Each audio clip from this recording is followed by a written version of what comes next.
Jim Morgan. Today is April the 17th, 2001. Could you talk a little bit about when you first came to Avtex, the different places that you worked?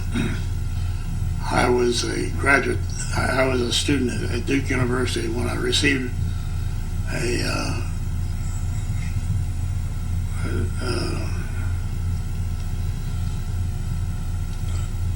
request from American Viscose to come and be interviewed for a position in the engineering department. That was in 1947.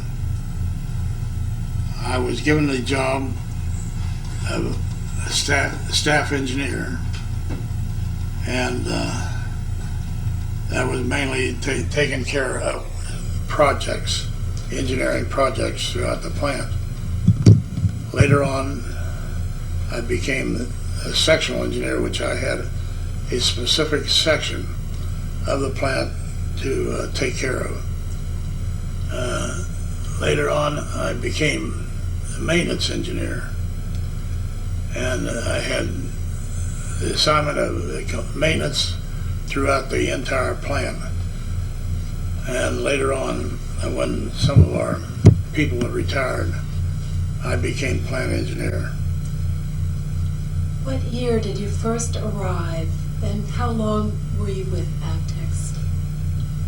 I arrived in June the 10th, 1947. And I retired 34 and a half years later. Could you speak briefly about your education background before you came here? Well, initially, I came from Pennsylvania and went to the University of Virginia, where I was on a DuPont scholarship.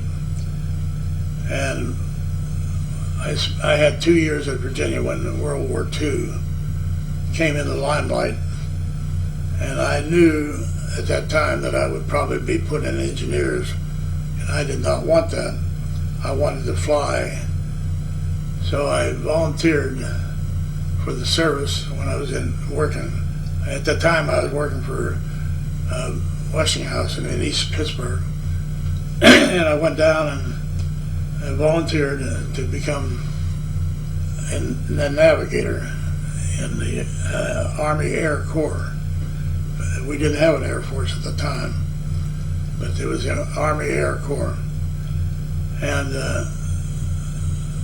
then I left left Virginia at the time and went into service. And I was in the service for 5 years. And I was sent to be with Troop Carrier.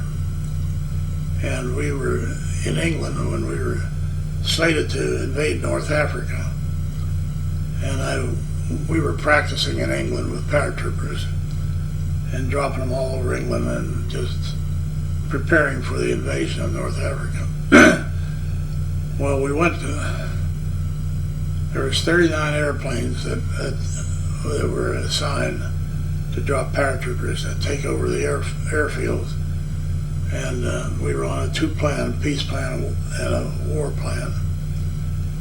And so we were prepared to take off in the afternoon for the war plan and take off at night for the peace plan. We were sitting in our airplanes when we received the notice that we were on a peace plan. So we went back into operations, and later in the day we went back to our airplanes, and we were told that they were putting an attack on Bordeaux to keep the German airplanes away from us because we were unarmed. And the 39 airplanes took off from two airfields, St. Evol and Perdanik. And when we got in the air, my group was the last element of 3 airplanes, and I was leading the 3, and we couldn't find our outfit. They had gone on ahead of us, and we had to maintain complete radio silence. So anyway, we took off by ourselves, 3 airplanes to invade North Africa, and we flew over the heart of Spain which was neutral territory, and the next morning we hit the Mediterranean. We lost both airplanes. They were gone, and I don't know to this day where they went, but we went in by ourselves, and we got a lot of fire from people on the ground, hand fire, and we thought we weren't on the peace plan until when we got to Oran and Lasenia, the airfield there. We found out that the British had just finished bombing hangars, and everybody was alerted to attack. The Vichy French and the Germans were on the field, and we approached the field and put our flaps down, wheels down. We were going to land. Then all hell broke loose. The bullets were flying through the airplane right and left, and they knocked out one of our engines and the hydraulic line. So we pulled up and went over a little 200-foot hill and landed in a vineyard.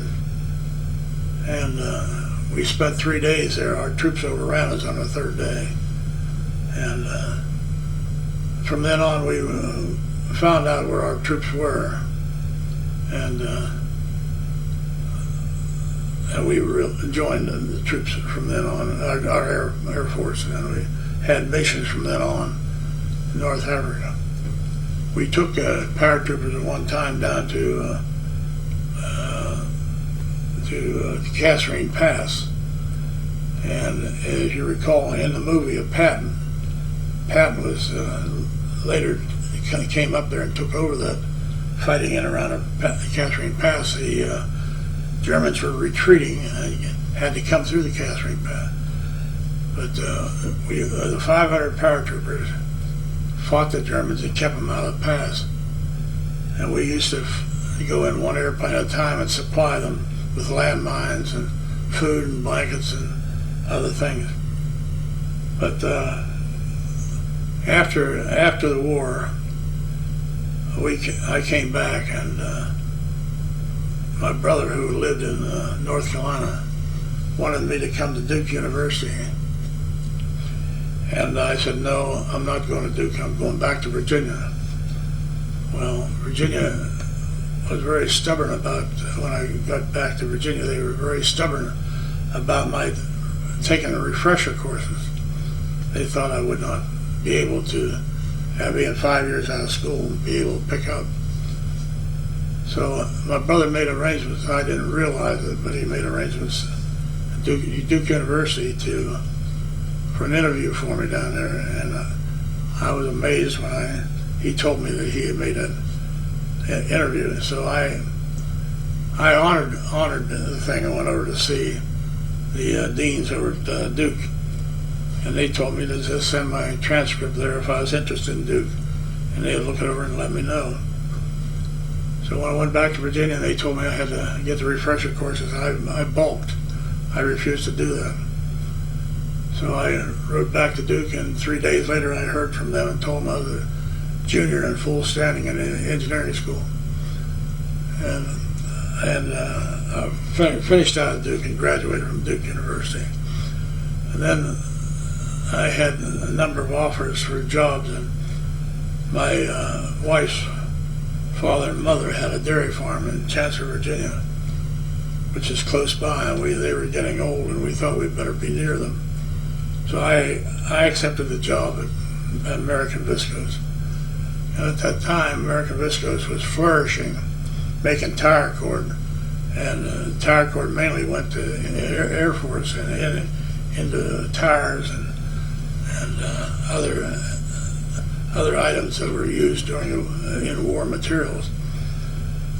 So that was my start, and they gave me a job as initial job was a staff engineer, where we had specified projects for some design and some investigation and items like that. And then later on, I was asked to take over a section of the plant, and I became a sectional engineer. And from there I went up to maintenance engineer, which had charge of all the maintenance and installations in the plant, new installations. And after that, some of our higher ups retired, and I got the position of plant engineer. And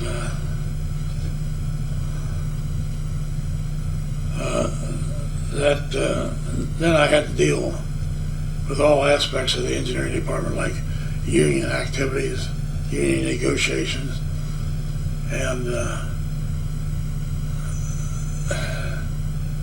then have control over the entire plant, plus the powerhouse, which the powerhouse did not come under them.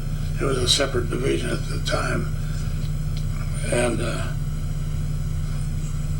we had a group of excellent group of engineers that were very intelligent, and we handled almost all the new installations and maintenance and purchasing and materials for engineering. I was not involved in the production aspect, but we were allied with production as far as the machinery and equipment was concerned, to keep it running and to make any improvements that we could make. And during that time, I've had some experiences that I still remember, like we have a big fly ash pond, and we pile that fly ash, and we tried to sell the fly ash to people that were making cinder block, but it had too many items in there that they could not make a pure product out of their cinder block. So anyway, the cinder block pile, the fly ash pile kept building up. And one of my dear friends, Hugh McCormick, who was a lawyer in town, when I played bridge with him, he complained bitterly about the fly ash coming up on his property. The wind would blow the fly ash. The fly ash was very light, and it would be blowing all over the Visco City. So I sat down and thought about it for a while, and then I decided I was going to get people to hydroseed. I thought, well, I'm going to get grass planted on there, and I think I can stop it. Well, the hydroseeding people came over and took samples and said they could grow grass on that pile. So we did, and later on, it got the nickname Morgan's Mountain, Morgan's Green Mountain. So that was one of the accomplishments we had to protect the community. Another thing we had in the wintertime, during the winter months, we had slush ice coming down the river. It would melt. And as long as the ice froze over the river, we had no problem. But we took thousands and thousands of gallons from the river, and we had to keep feeding on the plant because we were so dependent on water in the process.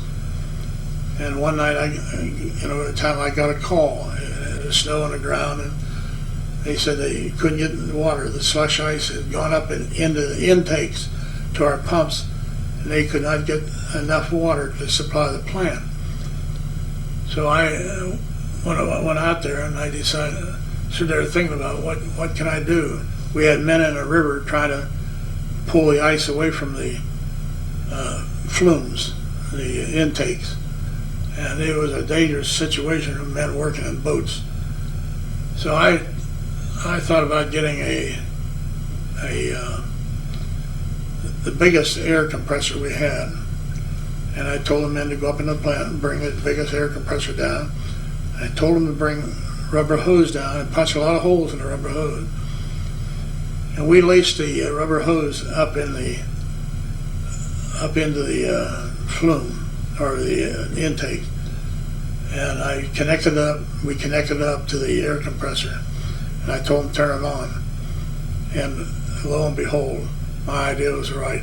We burped our intakes, and the ice came right out and went back in the river. So then we got water immediately into the plant. and kept it running without shutting it down. You want to cut that off just a minute? I had Sandy stop this until I got a few stories again. We established 3 breaks a year, and they were in Easter, Christmas, and Labor Day. And the breaks that I'm talking about are maintenance breaks, where we shut all the equipment down so that we could work on items that we couldn't work on, like electrical switchgear and cooling tires and places like that. And this was quite annoying for all of us because we never got Christmas with our family. We spent Easter out there, and one Easter time, a big water line broke, and they called me from church, and I went out there, and I think I got home 3 days later, and I was dressed in my Sunday clothes. But anyway, we during one of these breaks, we worked approximately about 30 hours straight, 35 hours straight, night and day, and we continued on. And I fell through a manhole.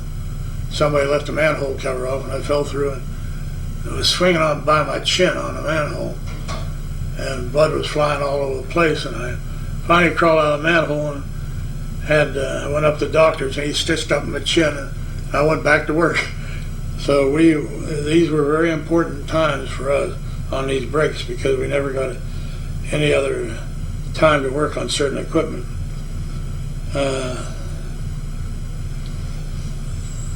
We had, during our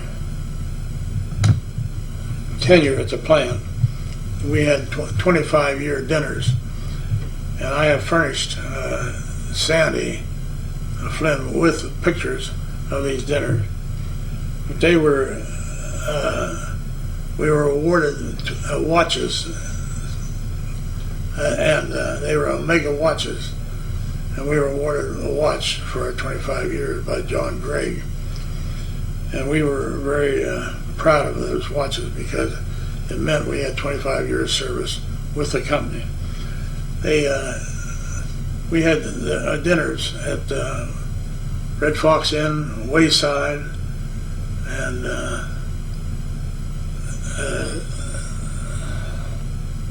some of the other restaurants in town.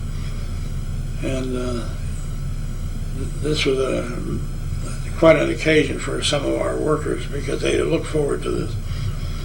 Now, we have a water tank in out there, and that large tank, black tank that is on the property, it was mainly for fire protection. In case we lost our water supply, we had enough water to fight a fire from that water tower. We had, inside that tower, we had platinum strips, and the platinum strips were used to prevent corrosion inside the tank. The corrosion usually happened at water level, where oxygen could work on the steel with the water. And during after the plant shut down, I received a call from the contractors, and they wanted to know what to do. They had a leak in the tower, and unfortunately nobody kept the power on that tape to prevent corrosion, and it corroded, and they had holes that they were leaking, and they had to fix them, and they had to weld them. And the welding process was a special process because they had to quench all their welds with a spray of water afterwards, because the forces set up in the welds would permit the welds to eat out. And we had a number of union negotiations at the plant, and they were always a little stressful. And Chuck Ledman was the chief negotiator with our company, and he was certainly a wonderful person to, because he thought of the company's side as well as the union side, and he always tried to protect the people. And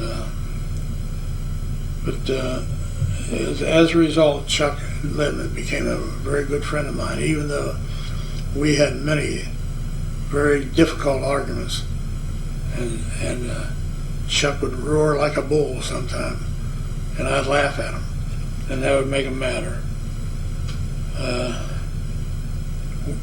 People don't know it, but we have a well on the property out there at the plant, which we had decided to use one time, and we had quite a time finding it. We had to use bulldozers to find it. It's in the south part of the plant, but it's covered up and no longer used. But we used it in emergency at one time.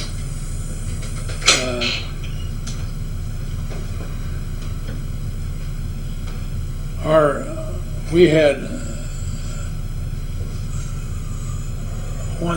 one time I was going trout fishing, and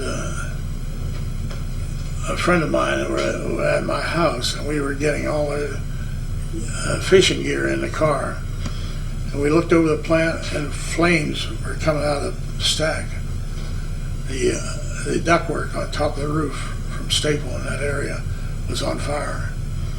Well, we canceled our plans right then, and we went on to help fight the fire.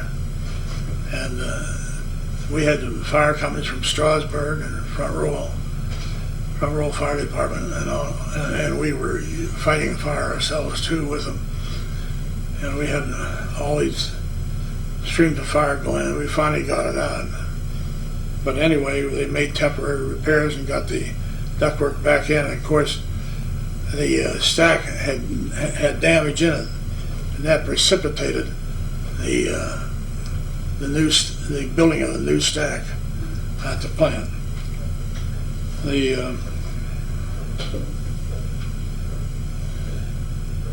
Our fan houses, we had a number of big fans in there. I don't remember the number, about 6 I think, but they were all driven by flat belts. And for anybody going in there when they start up, it was really scary, because the flat belts would squeal and hammer, and the switchgear would fire some flame out of it. So later on we got new equipment. John Gray agreed to get V-belt drives, and later on we had a beautiful setup in that fan house.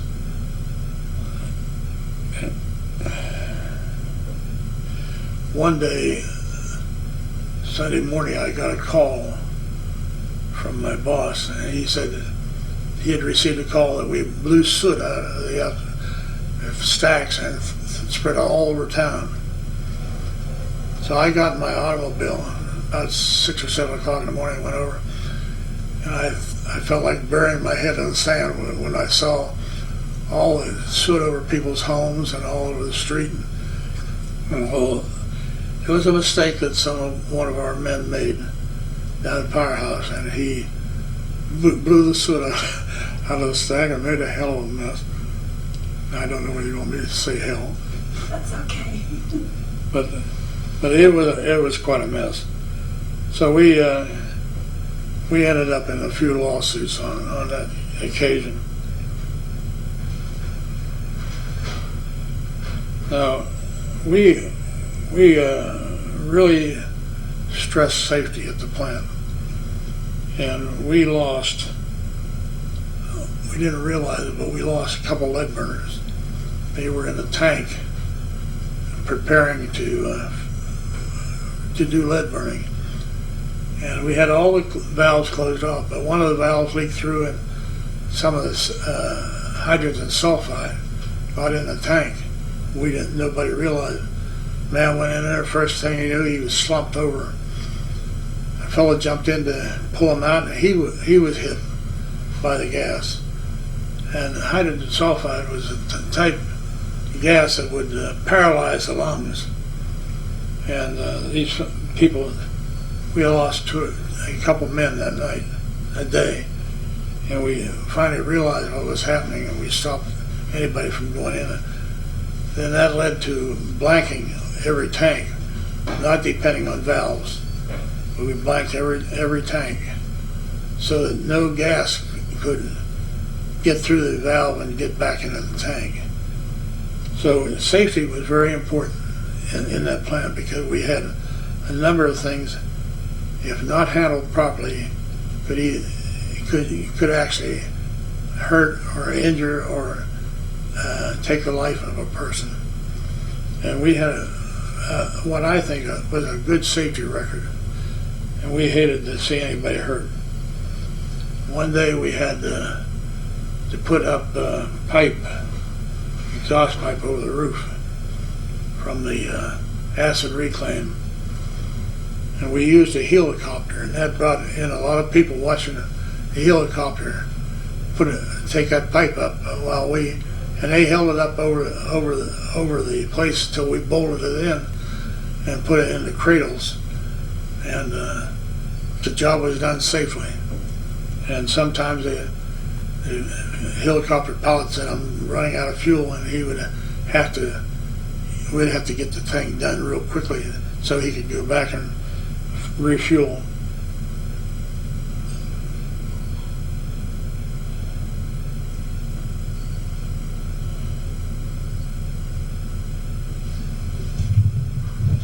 When the when Avtex was in the process of being shut down, the company, I'm sorry, when FMC took over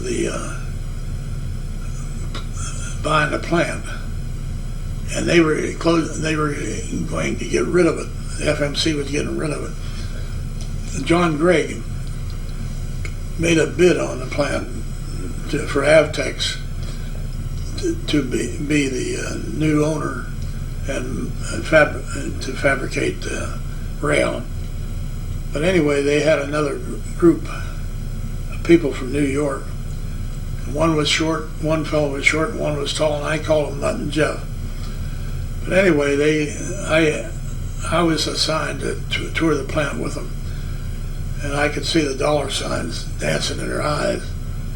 And I went back and told my boss, I said, "Please don't sign me to those fellows again," because it was a little disconcerting to see them thinking about tearing all this stuff down and making junk out of it and selling all of it and shutting the plant down. Now, the plant under Gerald Tompkins, he was plant manager at the time, but he was very interested in baseball, so he had a baseball team, and a number of the people in town that played baseball, like the McFall brothers and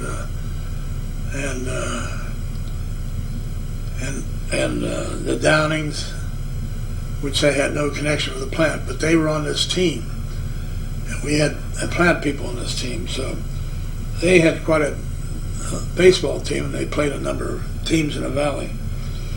We also participated in playing golf with Merck. We had golfers, and we played the golfers at Merck, and they sponsored a lot of things, like they had Dale Carnegie come in and instruct the people that wanted to take a speaking course, and I took the course, and I was scared to death. I had to speak, but it got me over my shyness on speaking.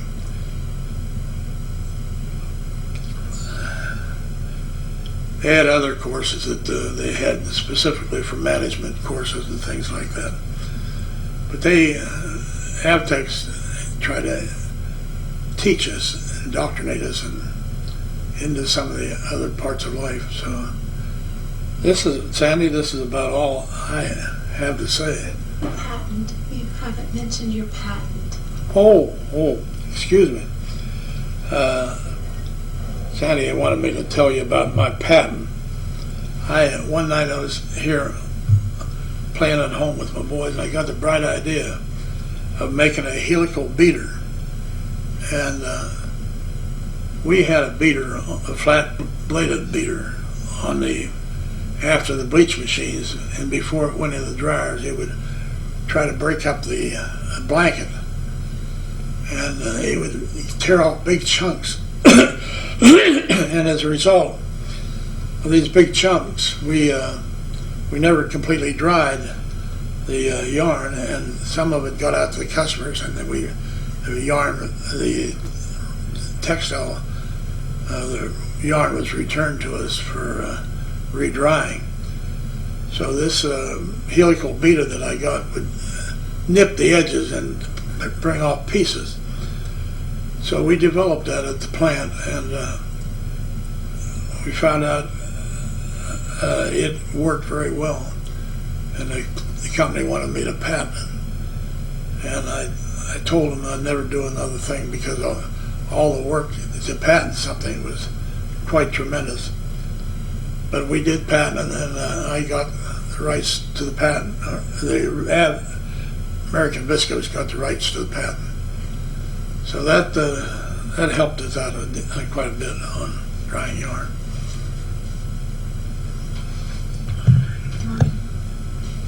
I wanted to say a few things about the boiler house. The boiler house was very vital to that plant. We had no other power.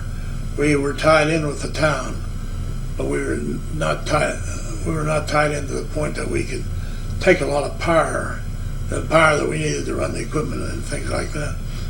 And anyway, we used pulverized coal, and for the operations of the boilers, and we had 6 boilers, and we needed almost all 6 of them for power and lighting and power in the plant. But we had this pulverized coal would get wet in the wintertime, and it would be awfully hard to keep the fires burning and processing, keeping the firehouse going. So we actually built a shed for coal and to keep it dry, and then we had to get our conveyor equipment and stuff to get the fire. We got new conveyor equipment to get the coal into the bins for burning. And periodically we'd get a fire in those bins, and it would be necessary. We'd see smoke coming out, and we would keep them going, but we had to get the fires out. And if we didn't clean out the bunkers completely and leave a little bit in there, they'd reignite. So anyway, we had trouble like that. We'd feel real hot spots on the bins where the fire had been being lit, and the coal was burning.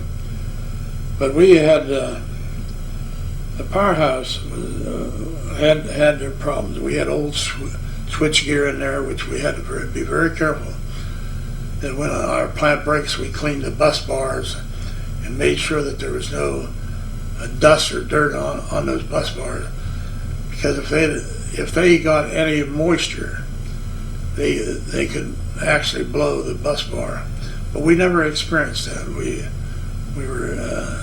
took good care of those. But if anybody ever used a powerhouse today, it would be necessary for putting new switchgear in and not use that old switchgear. The ID fans were like the big fan house. They were driven by belts, and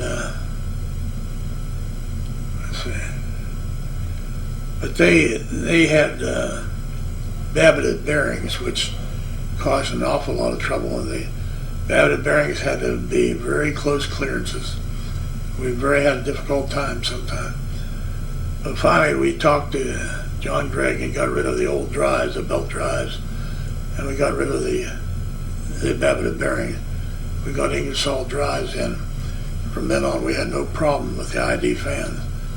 But for the ID fans, what they call wiping a bearing, when we had trouble getting the clearances were no longer there, we'd wipe out the bearing entirely. I mean, and the babbited bearing is something like a leaded bearing, and it would fail, and then you couldn't run the fan.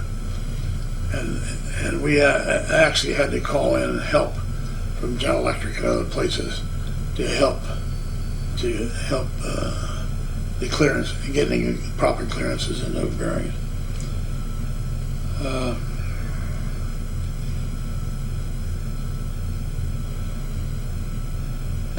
Sandy asked me to outline some of the things that the engineering department did. Well, actually, we were responsible for the whole maintenance of that plant and equipment, and we were responsible for keeping all equipment running for production so they could make the product. And that included the pumps, motors for driving the equipment, and the equipment itself. I mean, like the bleach machines, we had to take care of the rails in the bleach machine, and we had the bleach machines were a series of rails that the rails would advance the blanket up the machine to and we were responsible to get the fluids on the blanket, and we were responsible for making sure they had soft water, and we had what they called green sand that we used to generate the water softener, and we were responsible for that. And we were responsible for, we used hard water. We got city water out there to drink. The city furnished us the water there, and we were responsible for all the lighting and the electrical part. But in essence, we just had our finger in everything, in all equipment, and it was our responsibility to make sure that equipment was in proper repair. And when new installations came in, sometimes they'd get a new process they wanted, like when they went into polyester. We built a polyester plant, and the engineering had to take that over to make sure that the heating element, the heating and the flow of the liquids, in the polymer. But I'm not doing a very good job on it. Can you eliminate some of the stuff I said? Yeah. Okay, well, you might want to do that. Need a break? Do you want me to turn it off again? Yeah.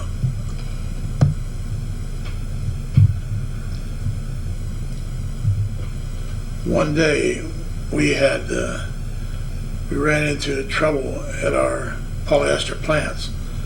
We could not get oil into our heaters to heat the polyvinyl chloride solution in there. We used PVCs were a carcinogen, and but we used it because it was a good element. We used it in our transformers because of the heat. It did not break down, and we used it in some of our equipment in the polyester plant. But we had to heat it, and one day we couldn't get oil, and we wondered why. And I had seen I had seen a demonstration by Nutmeg Company in New Haven, Connecticut, and they stressed a bacteria that would get in oil. It would form like a clabber in milk, and it would get real heavy and dense, and you had to get that out. So I thought, my God, that's what we got here. And when we took it out, and took the oil out, we found this stuff in there. And so I got a hold of the Nutmeg people, and they had chemicals to treat it. So we put the treatment in effect and eliminated that problem. So, but we had various problems that would crop up, and we'd have to determine what solutions we would take to get it corrected without affecting the product. So, okay, Sandy. Well, I don't think I can. your time. Oftentimes,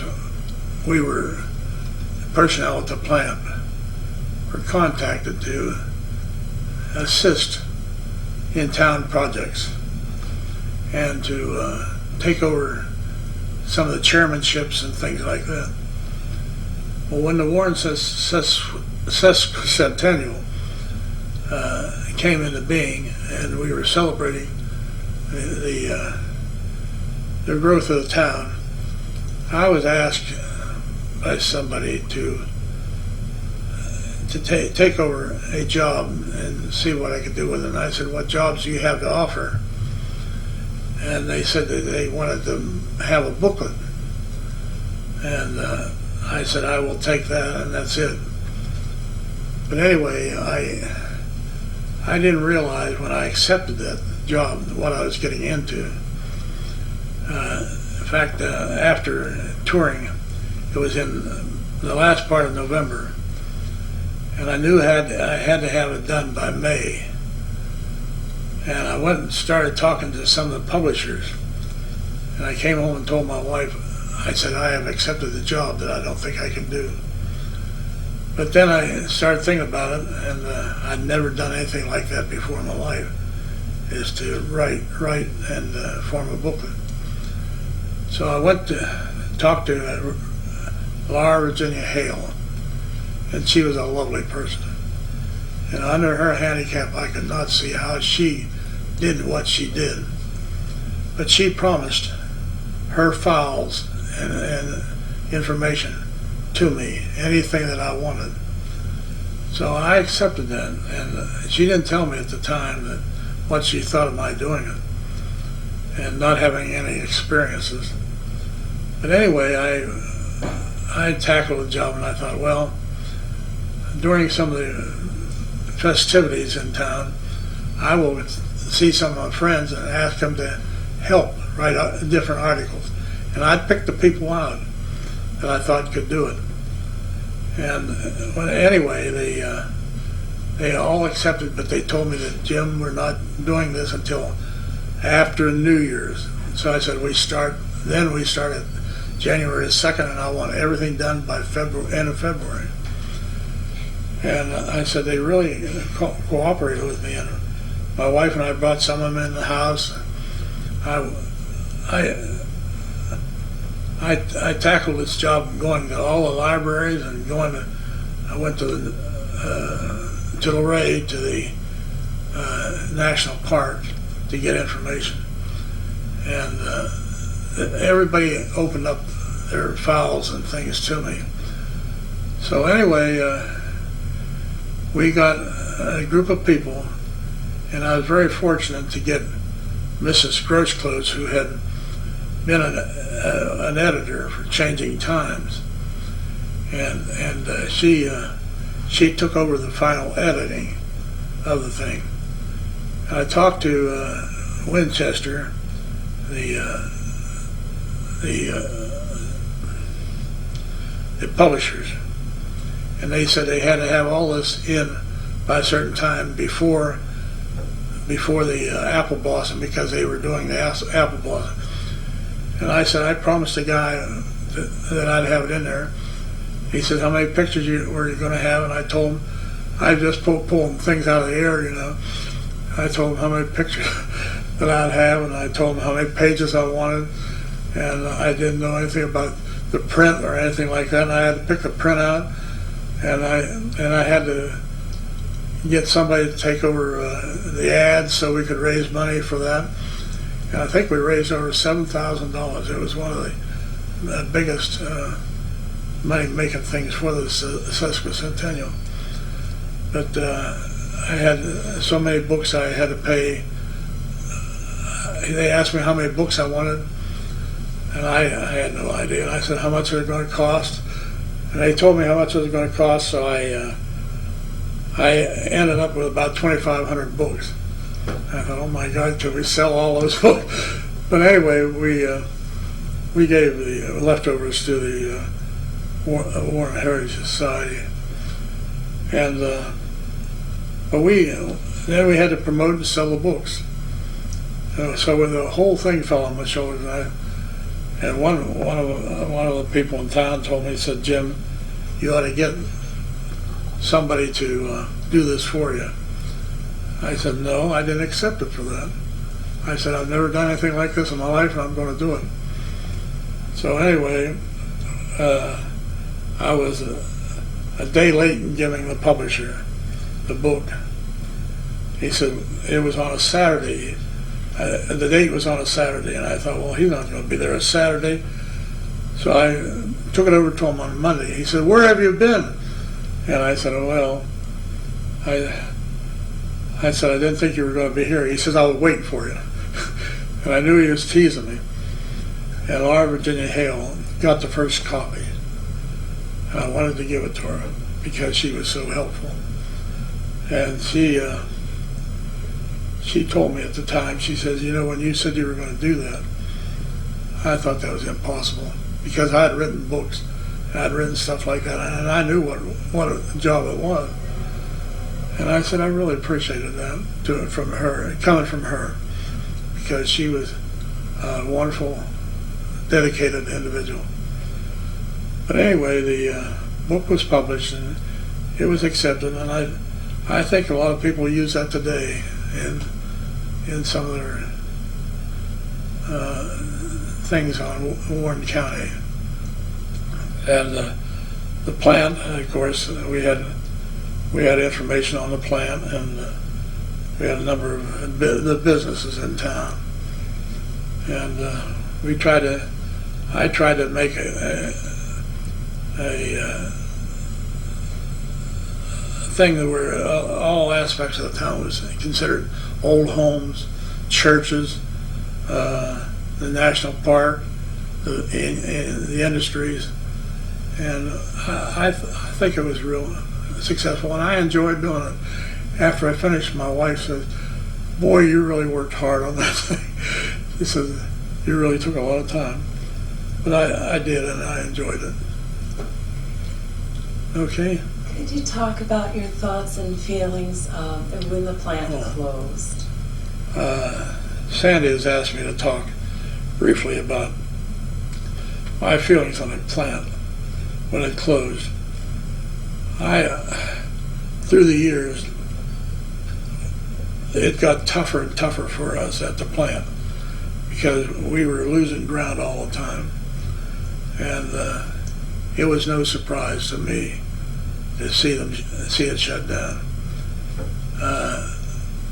I was not very receptive to the ideas of somebody just deserting us, like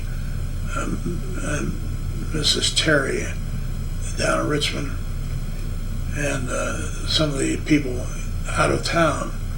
We got really no static or comments, negative comments from the town. It was people outside, and I felt Avtex had really done a wonderful job in giving employment to a lot of people that would never have gotten employment.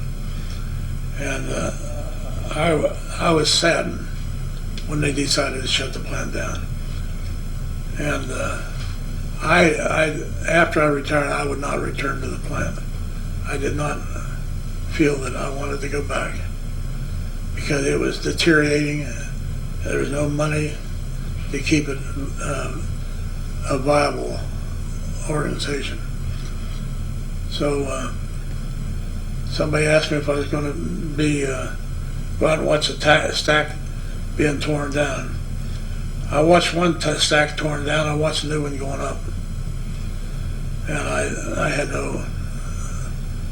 no feelings about going and to watch that stack go down. And it was a real sturdy stack and made out of acid-proof brick, which really lasted for a good many years. What would you like to see? Do you have any ideas of how you would like to see the area redeveloped, or what would you like to see done with the Avtex site? As far as the site is concerned, I know that they're going to remove a lot of the viscose basins and areas like that, and but when they finish and they fill in, and EPA does what they want to do, I think the plans that they presently have is to make a sort of a business park and also a section of the area for the people front row that they can have a park. And I was real surprised when they did some digging and found out some Indian relics that were out there. We used to trot over that territory a long time, never knew that the Indians had actually been in that area. But I think they got the right plans on the thing. And is there anything else at all that you would like to Jenny? add? Yeah. Come here. Hey, you want to cut that off? One of the items that my wife has brought up about how much we enjoyed the personnel department of the plant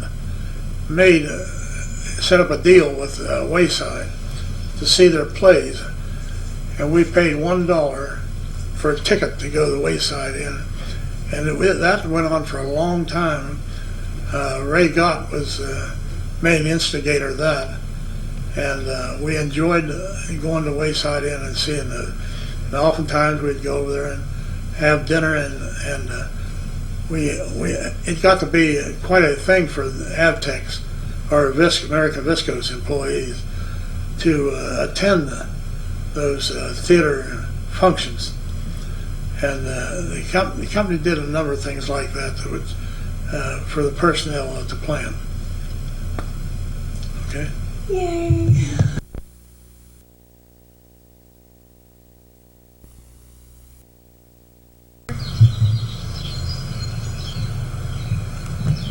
Okay, whenever you're ready. My name is Billy Bell. I went to work for Avtex American Viscose in 1946. I worked for about 6 months and found out that I didn't like the work, so I went to school. When I came back in 1949 and went back to work for American Viscose. I worked in the storeroom. When I last came back, I was transferred to the engineering department. I worked in the engineering department for about 18 years, and I was transferred into purchasing. And that's where I retired in 1986.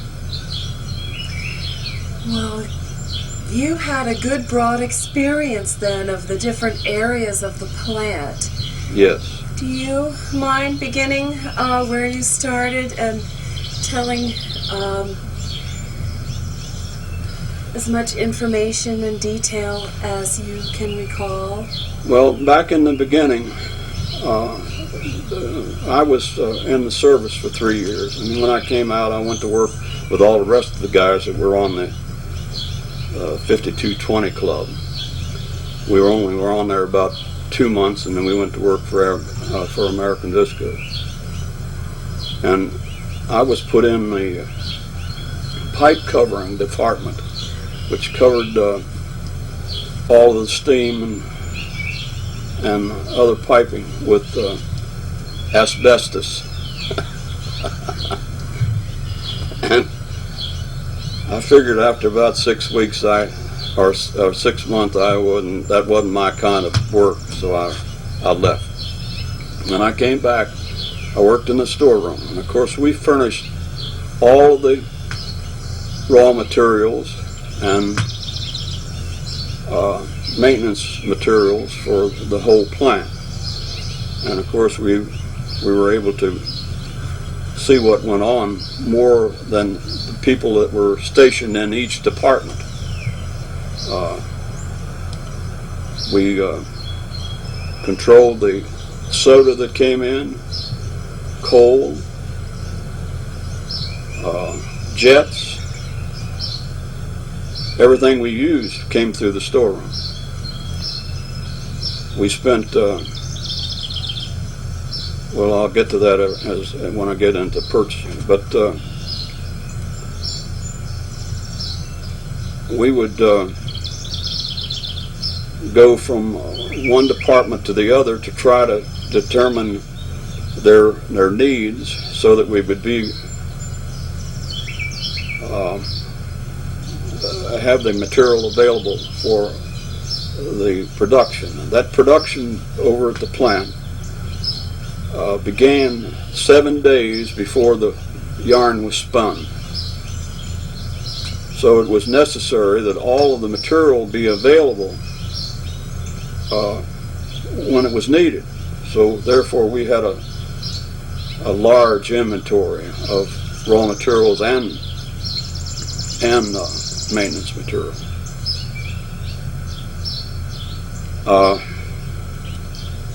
When I was transferred into the engineering department, my job, first of all, was...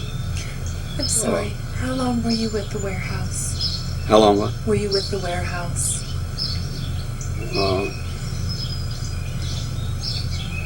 About 3 years, I think. And as I said, when I went into the engineering, it was I had to prepare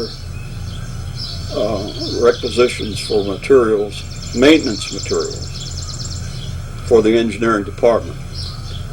Now this was because all of the purchasing was done by the Philadelphia office in the Suburban Station building in Philadelphia. And we would have to prepare these requisitions and send them to Philadelphia in order to get the material. It was quite a delay process. I mean, you had to think, if you needed it right now, you were just out of luck. You had to do something else. But that's what I did for 18 years, on and off. Prepare. In fact, I never did get rid of the writing of the requisitions as long as I was in the engineering department. I was transferred into the, or not transferred, but I was made, I don't even know what to call it now. But I went into preparing the budgets and that sort of thing for the engineering department. In addition to writing or seeing that the requisitions were written and had to sign them all. And then FMC, and it was FMC, no, it was Avtex, decided that they would purchase the material at this plant level. And I was transferred then into purchasing. Billy Simons and myself, Billy Simons was a storekeeper, and I went up to the personnel department and built an office where we did all the purchasing for the plant. I spent about $300,000 a week for just maintenance material.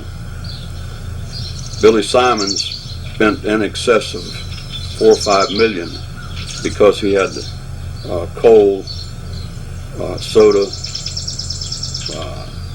sulfuric acid, and the rest of the raw material. It was quite an operation for a couple of country boys. What year was this? Let's see, 3 years and then 1974, I think it was. That's a lot of money. Well, yeah, you're not kidding. Yeah.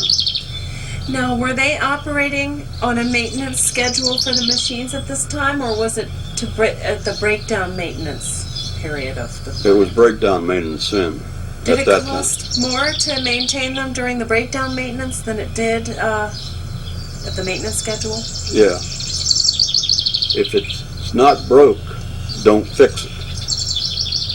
That's the way it should be. But when I was in the engineering department, they had the engineering maintenance orders, EMOs. And what they were pieces of paper that said you had to go into a machine and do this sort of thing every 2 weeks or every 4 years or whatever, which required a lot of maintenance material. But when it broke down, the problem was that you had to have it on hand if it broke down. And FNC was always on our back about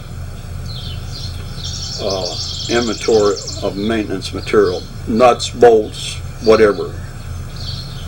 And we had to continually satisfy those people about, or justify the inventory. And of course we were out here in the country.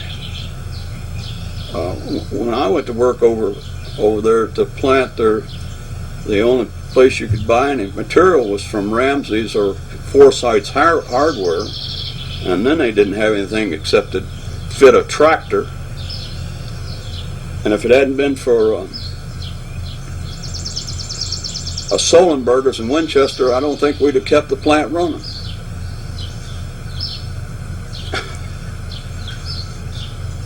And so, as I said before, we were way out in the country, and transportation was horrendous. I mean, you just couldn't get anything in here.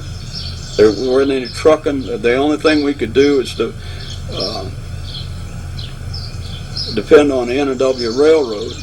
We would get carloads of material, sometimes carloads of engineering maintenance material, and the number of times we had to go down in a truck and unload the material off of the car ourselves because we would run out of material. We sent a car to Norfolk, Virginia one time to pick up a carload of bearings that were stuck down there so that we could keep running. We had bearings on motors in the spinning room, which was what they call the box shop, and those motors ran at I've forgotten, a lot of RPMs, and they were in acid all the time. Therefore, the bearings failed quite often. We would, in fact, we had a crew of people, and that's all they did was rebuild the motors on the machine. There was 112 ends on each of those box machines, and there was 99 of the machines. And at one time, they tell me during the war that there was another 100 machines that the federal government put in there. I didn't know anything about them. They were gone when I got there.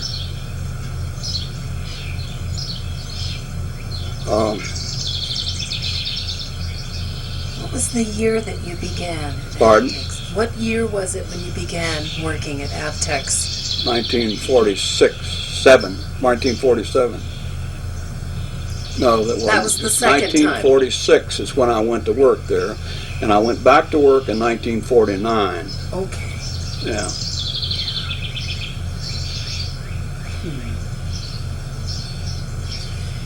That's amazing, the amount of maintenance that the machines took, because I was speaking with someone, Calvin Fox, saying that the machines after the war were being run at higher RPMs than the machines were designed to run. That's right. And the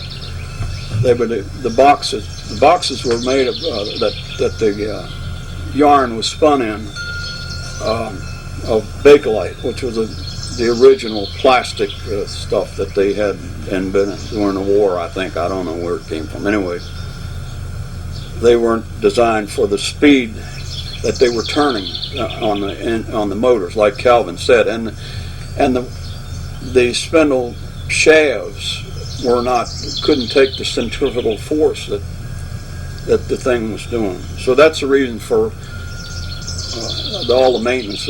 But as I said before, they had a shop down there. That's all those people did.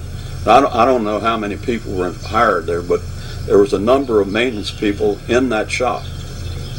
And of course, we also had we spun staple yarn. But staple yarn was different from the box yarn or the double-deck yarn. It was chopped up and made look like cotton.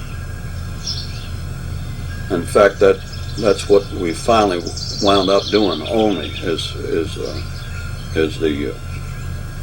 staple yarn.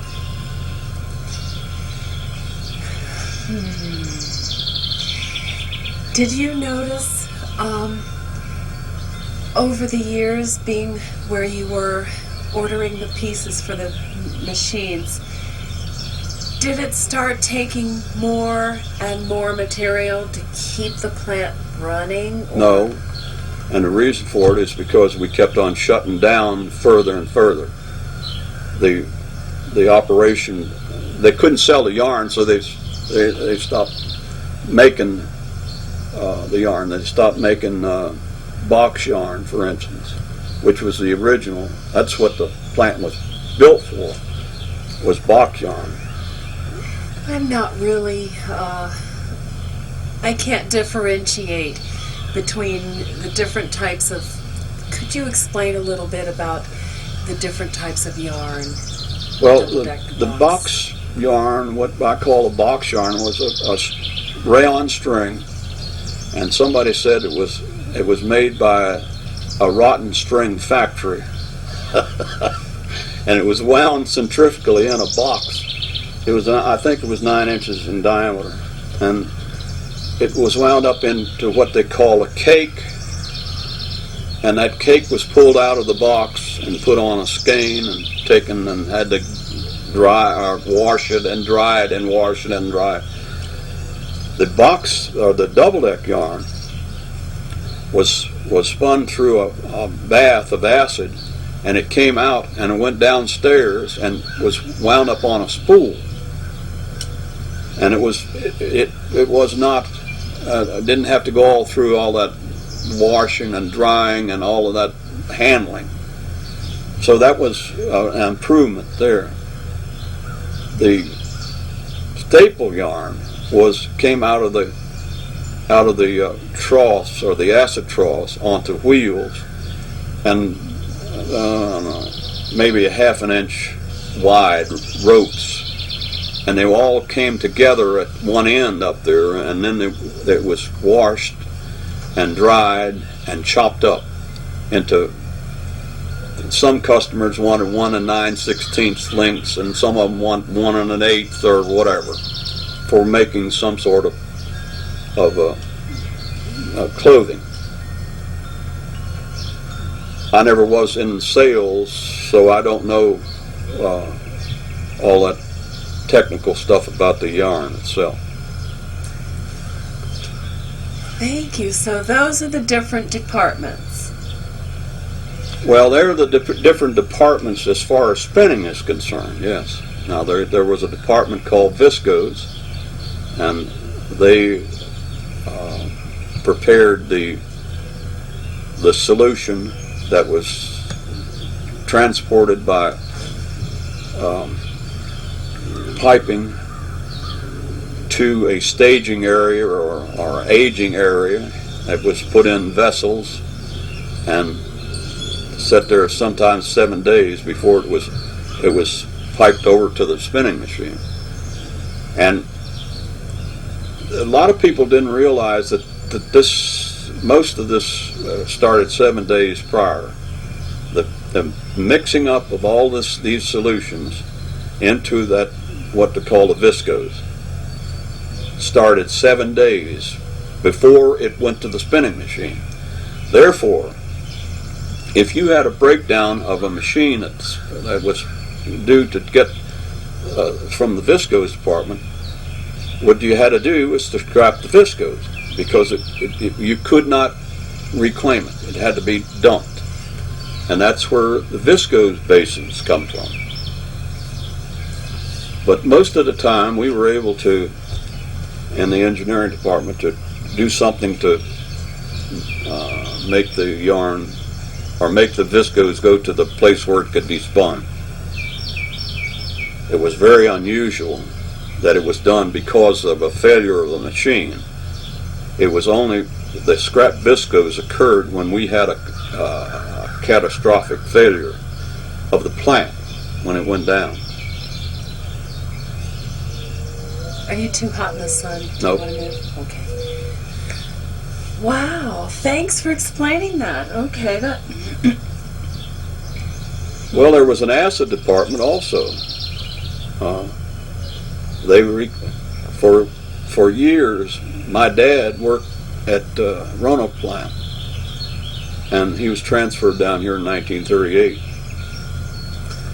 But he told me that his job in Roanoke during the Depression was on Sunday. He had to go out to the plant and open the valves on those on spent acid tanks and dump them into the Roanoke River.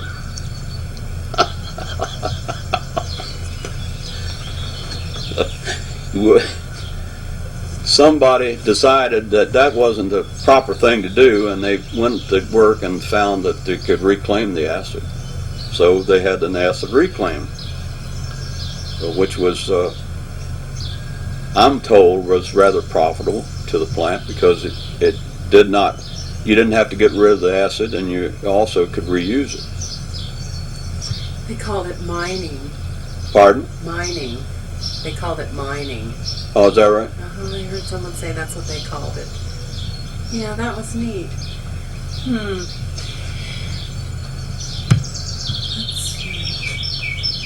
Let's see, we've talked about acid and viscose, and then there was other departments that were a long time gone, but dialyzers, and I don't know what dialyzers was, because I never did get involved with it. I'm still fascinated with the amount of money that you guys spent buying the materials, Yeah. and how hard it was to get the parts. Yes, it was difficult. And American Viscose was great with when they paid their vendors. That was the biggest or the best thing about American Viscose, was the fact that they did pay their people, that vendors I'm talking about, and everyone was clamoring to get the business. The people out of Philadelphia and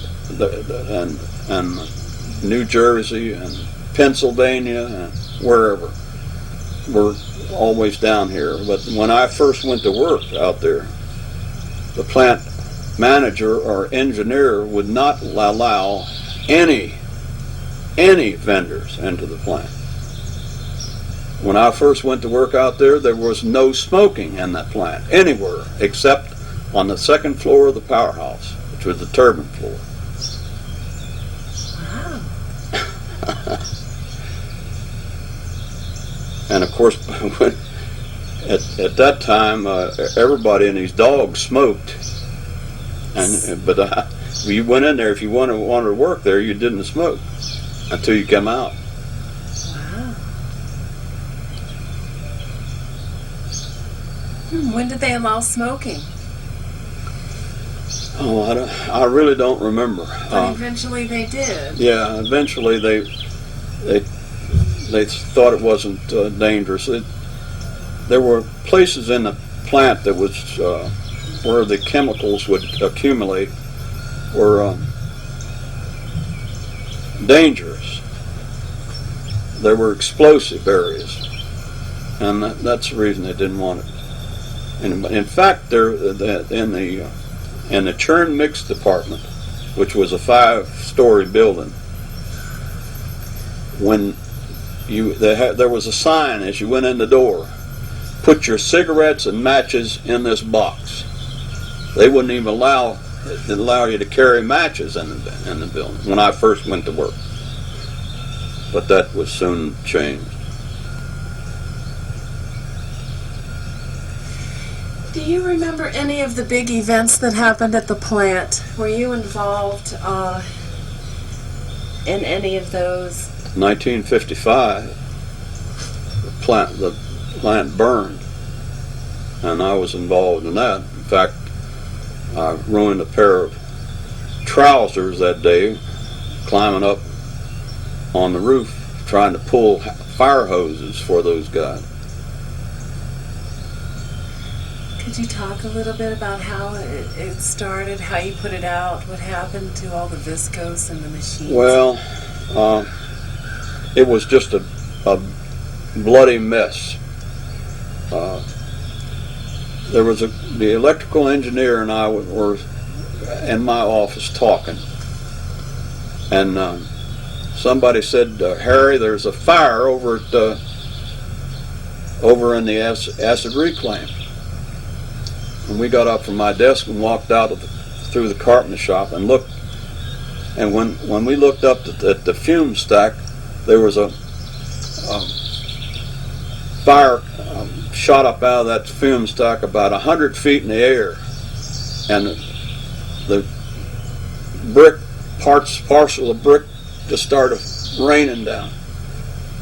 And of course, we knew then it was already into those 12-foot fans, and Carrie called right then to the shift mechanics to get the fan shut down, but they were too late. In fact, one of the guys went up the steps, and a part of the fan went through the door right above him as he went up the step. But that was a thing that you couldn't hardly imagine how much destruction that thing did. It got into those ducts, and the ducts were lined with plastic which was not fire retardant, and you almost had to rebuild a whole duct system, and you didn't have drawings and things like that. It was we finally got, I think we finally got the thing back on the line about 6 weeks later with the use of a fan wheel that we had there. The biggest problem was we didn't have any. You couldn't work in that plant unless there was 2 of those 12-foot fans working all the time, because it was dangerous to go in there because of H2S. And H2S, it would kill you in a certain parts per million. So we had to have the fans going, and we had 1 fan in the field. The carbon disulfide? Yeah. And we had 1 fan in the field, and we had the the hub of one that was not bent up. And I got somebody, I've forgotten who it was, some fan manufacturer. We took the hub up there and the fan wheel, and they started working. We paid them 24 hours a day until they got the 2 fans back to us. They had to be rubber lined, and we didn't have any shafts. The shafts, those 8-inch shafts for the fans, they were bent and had to be replaced. I had a painter, our painting foreman, went to Charlottesville to a machine shop, and I was had a piece of ductwork being made down there, and he painted the inside of the ductwork on the back of the truck coming back up to Front Royal.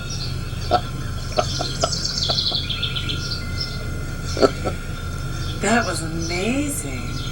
I heard it started from one of the dryers in the staple department. They had fires in those staple departments all the time. Up over top of it. How did the fire start? No one knows how the fire starts. Static. The yarn used to get, you know how fuzzy yarn gets when, you know, after going processing all that yarn. It used to go up in the ceiling of especially up in the staple, and all at once that stuff would ignite, and it looked like a blue flame coming down the ceiling. Well, it didn't do anything except set off sprinkler systems, which ruined everything. Oh my gosh! I never heard about that one. How often did this happen? Not very often, but when it happened, it was a big mess. Oh gosh! So everybody got wet. All the stuff got wet. Well, it wasn't very many people around, but it was. If there was any yarn around, then it was soaked and they should had to be thrown back in the dryer and re-dried and degraded and stuff like that. Oh, so it messed things up. Wow, you've had some different information than we've collected so far.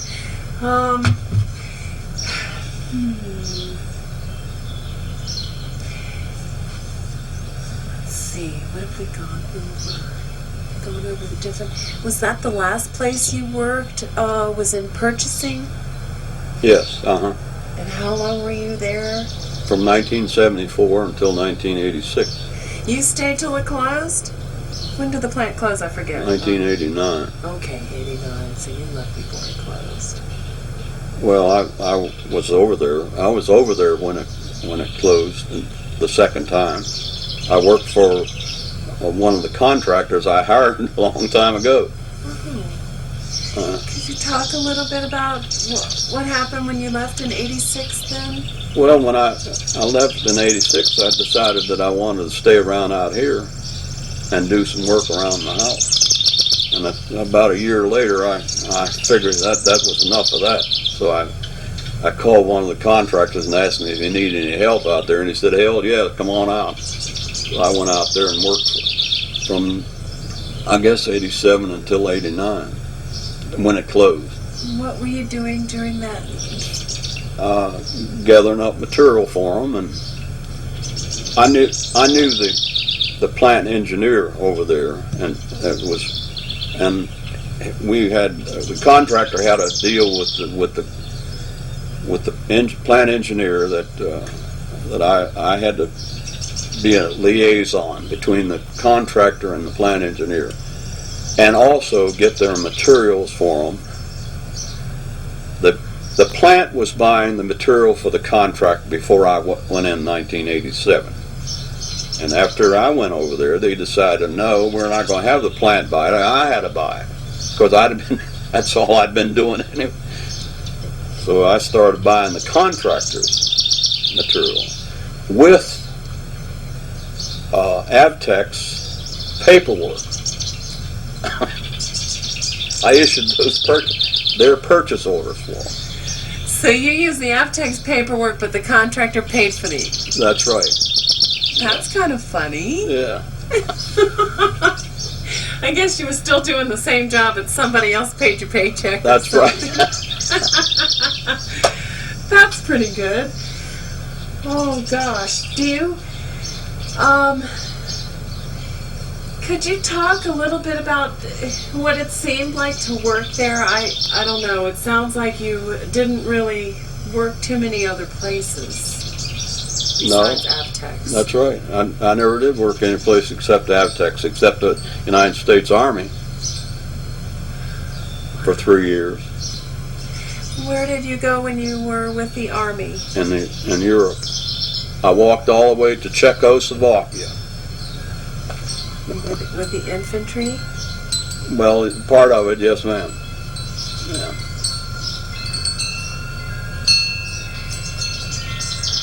You turn this off, please. Emergency-wise or anything, it had to be material bought. So I was involved in especially all of the catastrophes.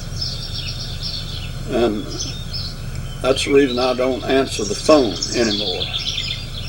I used to come home and sit down for a minute and the daggone phone would ring and have to go back. Of course, I lived in Front Royal then, too. A lot of people said that they kept getting called day and night by the plant. Yeah. They sent the police out of my house one morning To come and get you? because I wouldn't answer the phone.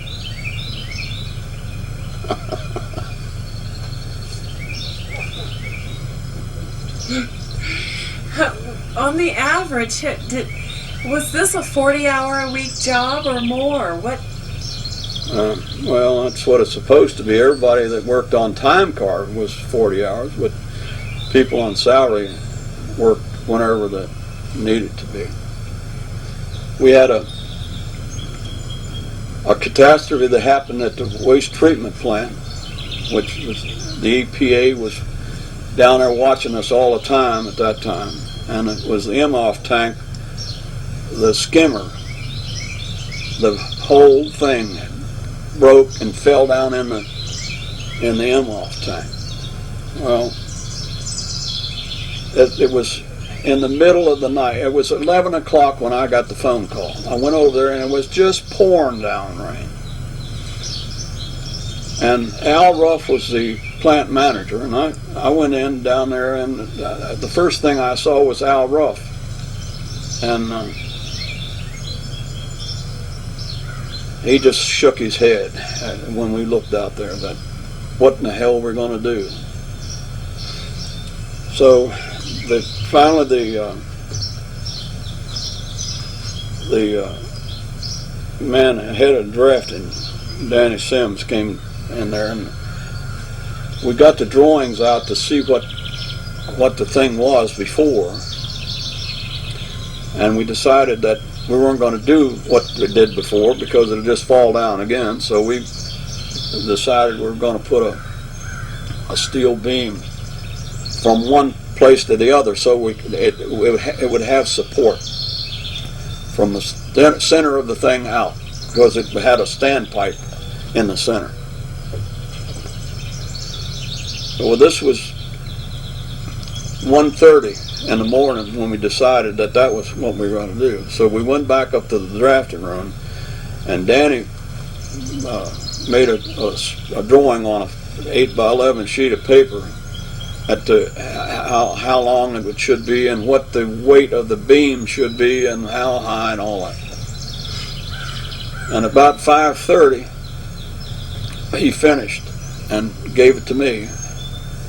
And I went up to my office and got the books out, and I knew that over in Winchester they had just moved in a steel place that manufactured large steel beams, I think for the road people. So I called and called. I couldn't get anybody. So finally at 7 o'clock I called and somebody answered the phone. And I told him what I wanted. He said, well, he was night watchman and he didn't know anything about it. I said, when somebody comes in that would know something about it, would you have him call me at the, I said, this is a dire emergency. And about 8 o'clock I got a call from a guy over there at that steel place. I told him what I needed. I said I need it, and I need it right now. And I don't have anything here in the plant that can haul a beam that long or that heavy. I need somebody that can furnish the steel and bring it over here. And about 10:30 he called me back and said, you know something, I got a piece of steel out here in the yard. It's exactly the right length and I can put it on my truck. So we got it out. Wow, that was a miracle. And that was the start of the repair. We couldn't do anything until we got that steel. But we got the thing back to work. Why were the EPA people there all the time? Oh, they watched the effluent from down the river all the time. They accused FMC of polluting the river, and we had instrumentation put on there so that the EPA could look at it and decide whether we were dumping stuff in the river that shouldn't be going in there. What year was this that they began the more stringent crackdown? I don't remember. I don't remember when the FMC bought the... Yeah. But sometime in the 70s, I think, Probably was, yeah. people were cracking down more, the environment, because they said when the plant was built there was no environmental regulations. Then they started bringing the regulations in and the plant had to try to stay within that. Yeah. Well, we had our own waste treatment facility there for treating. We also had what they call the emergency lagoon, which was when we had some sort of emergency and we had to dump soda or chemicals, I should say, into the sewer system. They would divert it over to a lagoon and not run it through the treatment center because it couldn't handle it. And like heavy acid or something would ruin the treatment. Yeah, because they had this that secondary waste treatment plant that they put in. You know, I was involved in that. They had biological rotifers and stuff. They had what they call bugs that they put in that, and every once in a while they would kill the bugs in that secondary treatment plant, and I'd have to get a tanker truck and bring the stuff in here. Two or three times to put the bugs back in it. Oh, you had to bring new bugs for it? Yeah. Could you mix it in with the old mix, or did something kill the bugs? Something killed the bugs. And clean it all you out. had to clean it out and then do it over again. That bug stuff sounded a little touchy. Well, as I said, after that thing was built and started up, the EPA was there and they tested the water that was the effluent going into the river, and the only thing that they said was just warmer than normal. Fish liked it. And I forgot to tell about the polyester plant. In 19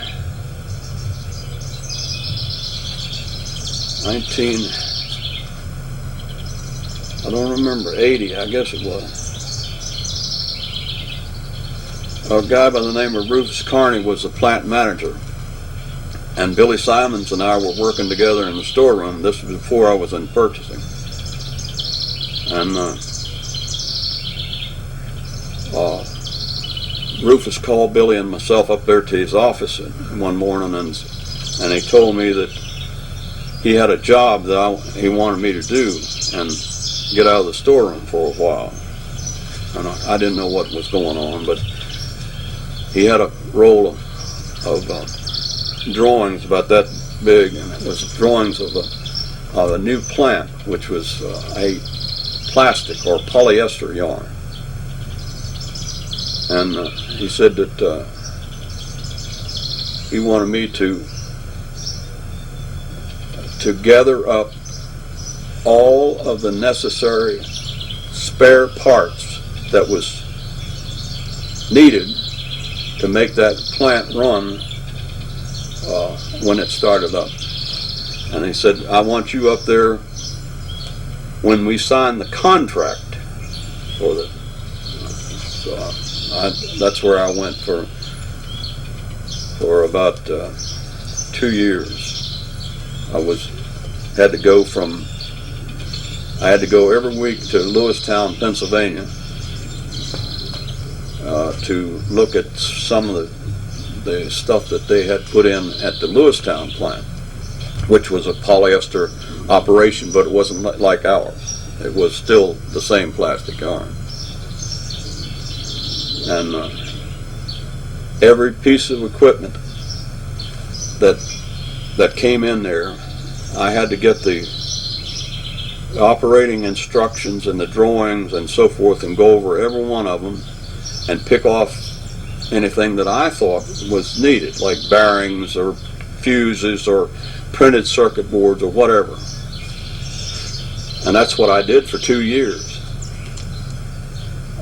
Rufus Carney told me that if anyone said anything about spending money, tell them to get, he said, I have my telephone number in Philadelphia, you tell them to call me. So I had a blank check, I could spend whatever I wanted to. If I thought it was necessary, I put it down there. So I spent quite a bit of money on spare parts, and I had so many spare parts that we had to have another place in the main storeroom for them.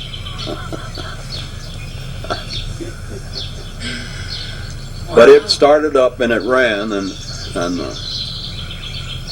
nobody.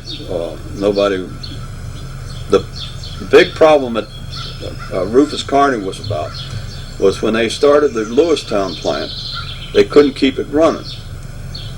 They didn't have any spare parts. Is what I'm saying. Oh.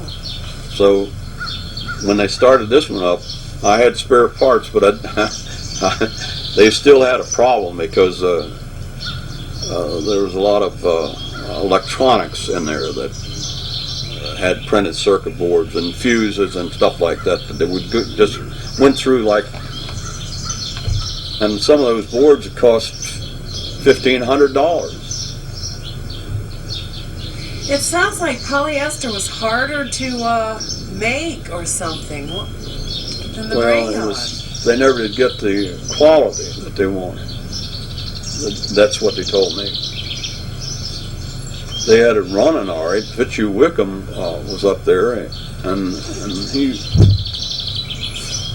did a heck of a job. They tried to get the market for polyester yarn for rugs, and they never did do anything with it. They couldn't get the quality that the rug people wanted. So they did. Was the polyester in Lewistown and here in Front Royal? Was it just a big waste? Did they? Yeah, they never did make any money. They spent $25 million over at Front Royal. I don't know how much they spent up there.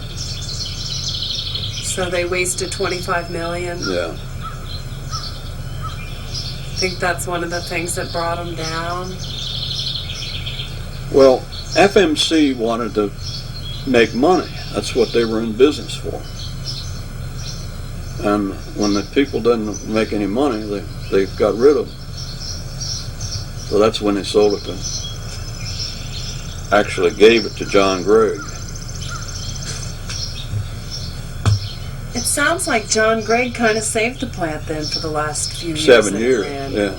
He kept it going for 7 years. People seem to be grateful that he stepped in and kept it alive. Yeah, yeah. Wow. I'm sure that it would have gone down if it hadn't been for Greg. Did you ever get the feeling that it was going to go down? Yes. I knew it was going down. Because I was there and I could see what was happening, as far as finance is concerned. And they started not paying the people that I was dealing with. That's when I got... See, I retired when I was 62. I knew damn well that I ought to get out of there. Because I'd been dealing with these people that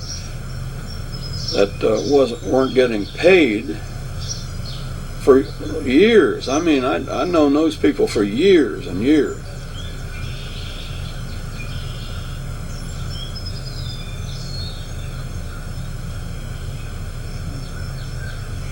So I guess when you heard it was closed, you weren't very surprised. No. Well, I was there when it closed. I was sitting there on, I think it was a plant engineer called me and said, it's going down again. And see, they shut it down a year before that. I didn't hear about that. Yeah, it went down in 80, when was 89? That's the last time. But in 88, it also was. We were run out as a contractor for a week, and they started it back up because the government. I was told the government financed the thing because of that nose cone yarn that they were making. I was working for Riggs Disser at the time, and I was happy as a lark to get away. I mean, I was walking out on the carport to go somewhere, and the truck from Riggs Disser came down the driveway. I said, "What in the world?" And it was the contractor superintendent. He said, "You want to go back to work?" I said, "No, not particularly." He said, "They're going to open the damn thing again." So we went back to work the next Monday. A week off. Yeah.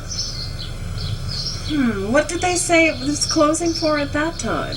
Violations? Yeah, same thing. Oh, did they have to pay a lot of fines? Yes. I don't think they ever did, but they were fined. But there was a girl that worked over there in the laboratory, and this was before I retired.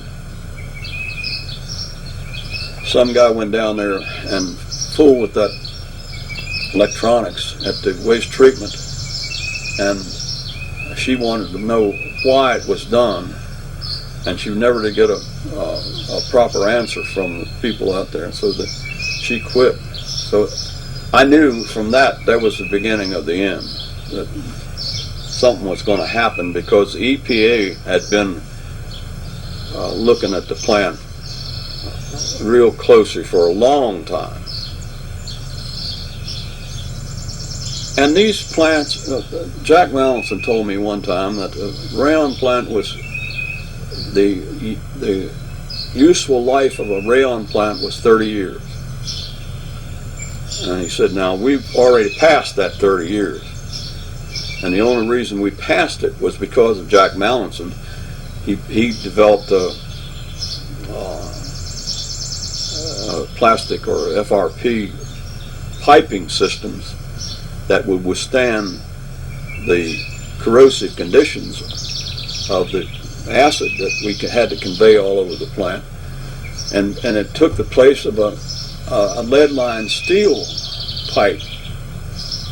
And you wouldn't believe how heavy a 10-inch pipe with lead in it. You had to have a crane and 14 people to put a piece of pipe together. And this plastic pipe, you could do it with 2 people. And he invented it, Jack Mallinson? Well, he introduced it, I should say. He didn't invent it. He introduced it over there. Wow, I've never heard of that. Yeah, I worked with Jack from 1960s. So you replaced all the lead line pipes after that? Uh-huh. Yeah. Wow, where'd they dump them? Did they melt it, recycle that?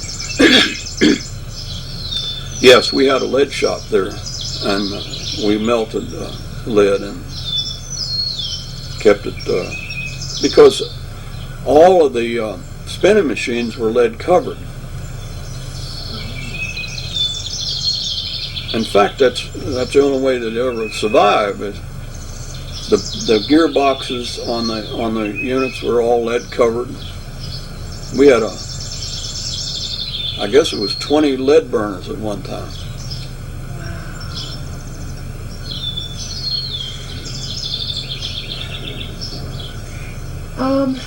What would you like to see happen at Avtex now?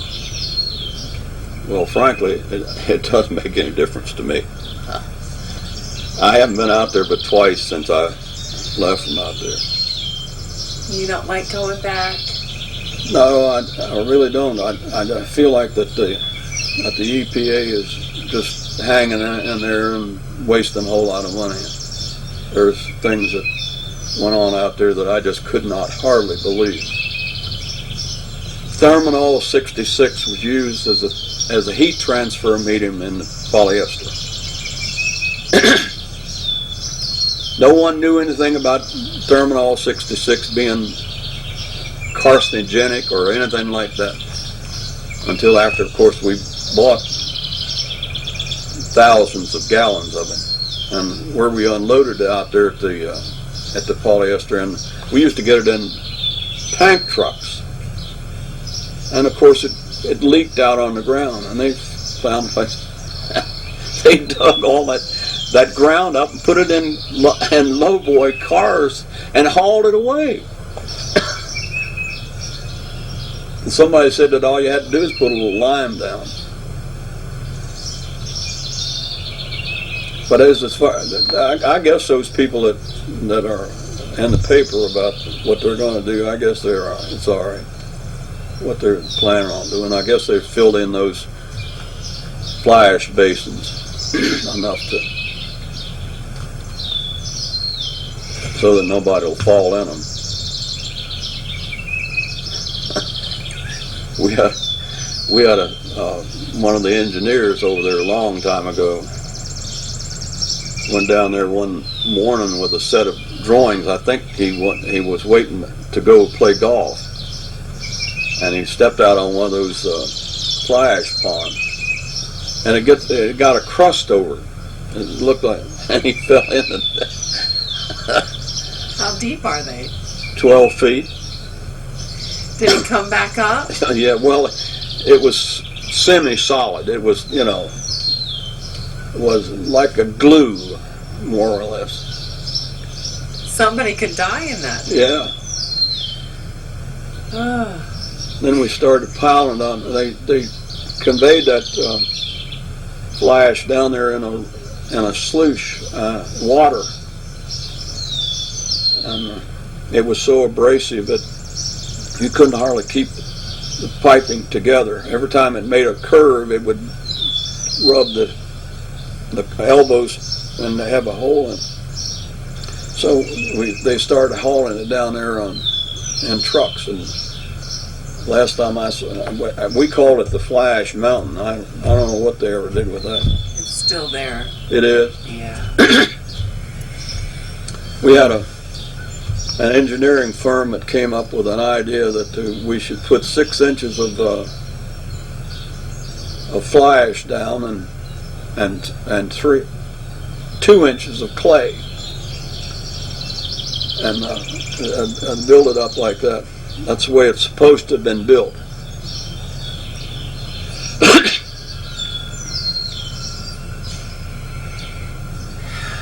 I know you weren't here before Avtex arrived. Do you get a sense of what Avtex did by being here? It was the only place you ever worked. Could you just say how you feel about Avtex, about having it here, what you think it did for us? It certainly improved the living conditions of. I came down to Front Royal in 1937 with my father and mother. They look at where the town was because he was thinking about transferring down. And all that was out there at the plant was a well driller, and you couldn't get just down to their property on West Main Street. There wasn't any road further than that. And Senator Weaver was the man that was responsible for getting Avtex in here, because he had a house down there on Royal Avenue, right across I guess it's right across the street from the First Baptist Church, that big old house with the columns. But he was responsible, they tell me, for that. And it was just a small town when we knew everybody,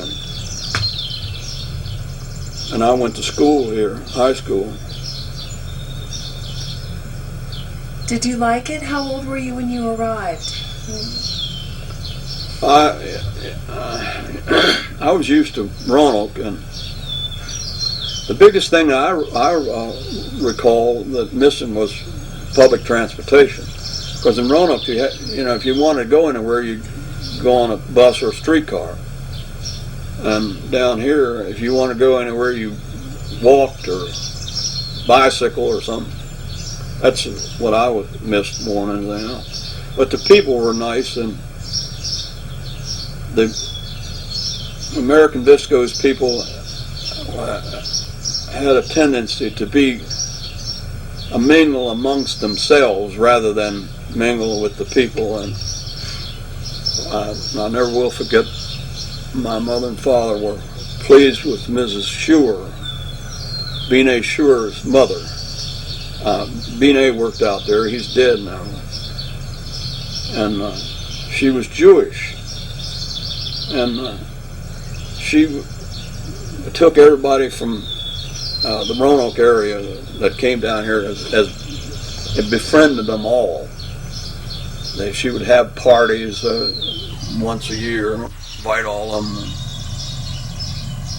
There was quite a few of them from Roanoke here. And there was also other people who came from other plants for the cadre for this plant.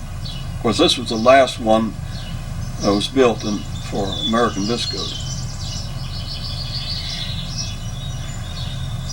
Do you, I don't know if you want to say how old you are, but do you have any philosophy that you live by that you want to share with the future? No.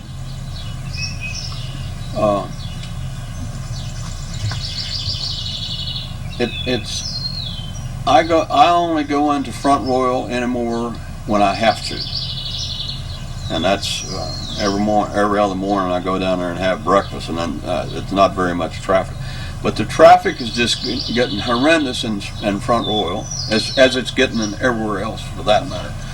So I stay around out here with the deer and the birds and stuff like that. Would you like to add anything else? We still have more tape, and I can come back.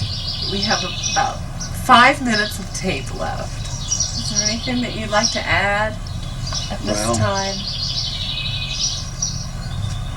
I talked about,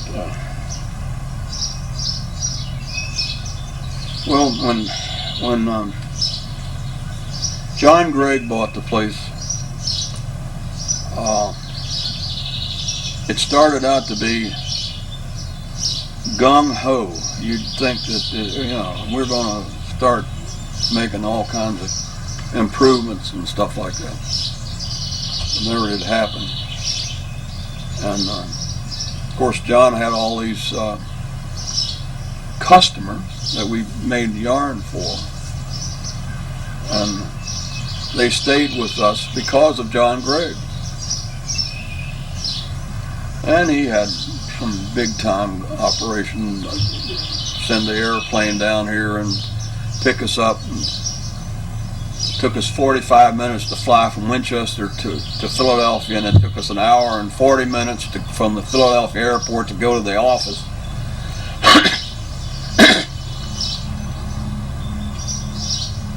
But as we said before, if it hadn't been for John Gregg, that plant wouldn't have run from whenever he took it over until 1989. I'm sure of that, because FMC was through with it. They had finished up. I went up to